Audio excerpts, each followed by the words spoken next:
Beauty blog থেকে সবাইকে ধন্যবাদ। আজকে আমি কচুর পাতা ঘন্ট করে রান্না করবো মাছের মাথা দিয়ে, দেখতে থাকো তোমরা।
দেখো বন্ধুরা, আমি এখন কচু পাতাটা তুলে নিয়ে এসেছিলাম। এখন আমি একটু এক জায়গায় সব করে কেটে নেব।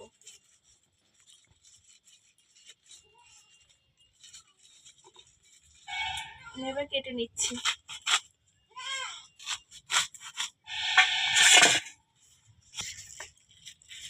পাতাগুলোকে এক জায়গা করে আমি ধুয়ে নেব।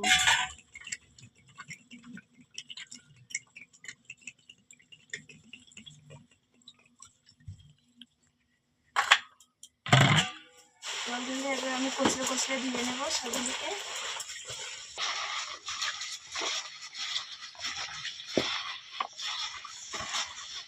উনুনটাকে জ্বেলে নিয়েছি, এখন কড়াইটা বসিয়ে দেব। তো দেখো বন্ধুরা, আজকে কিন্তু আমি একটা অন্য উনুনে রান্নাটা করব। তো দেখো আমি এখন কড়াইতে তেল দিয়ে দেবো।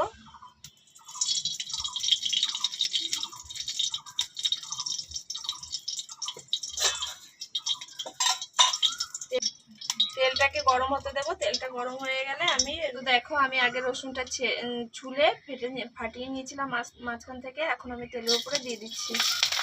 এটা আমার গরম হয়ে গেছে।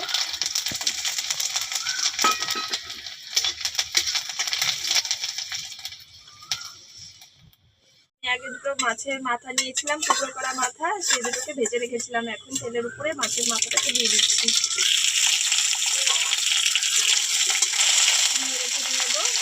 ভেঙে নেবো।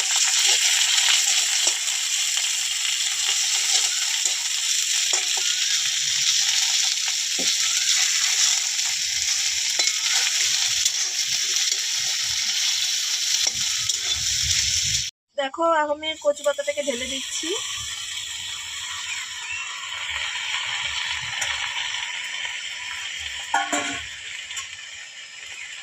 সামান্য লবণ দিয়ে দেবো।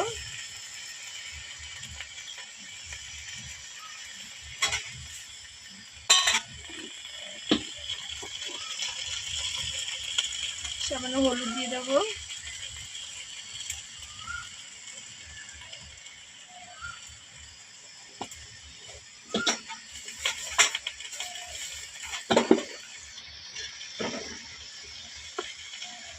কটা কাঁচা লঙ্কা ফেলে দিয়ে দেবো।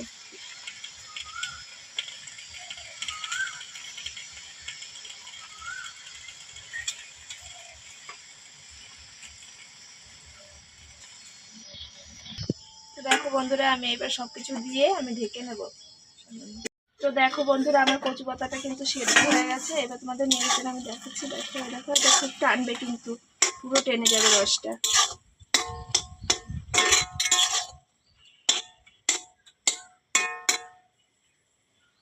আজকে এত হাওয়া দিচ্ছে, আমার উনুনটা বারে বারেই লিভে যাচ্ছে। দেখো খুব কষ্ট হচ্ছে রান্না করতে আজকে।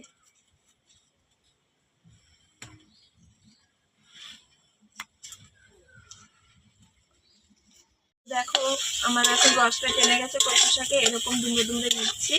এর উপরে খানিকটা আমি চাল গুঁড়ো ছিটিয়ে দেবো। দেখো চাল গুঁড়ো দিয়ে ভালো করে নেড়ে চেড়ে নেব।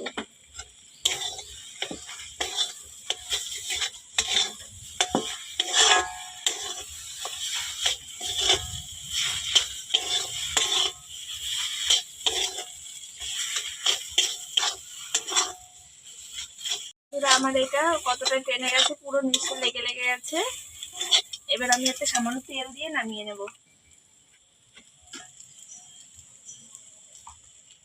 সামান্য তেল দিয়ে দিলাম, এবার নামিয়ে দেব।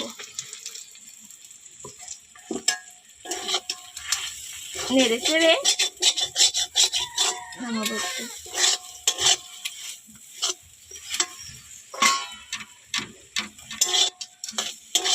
দেখো আমার ঘন্টটা হয়ে গেছে, এবার নেড়ে চেড়ে নামিয়ে দিচ্ছি।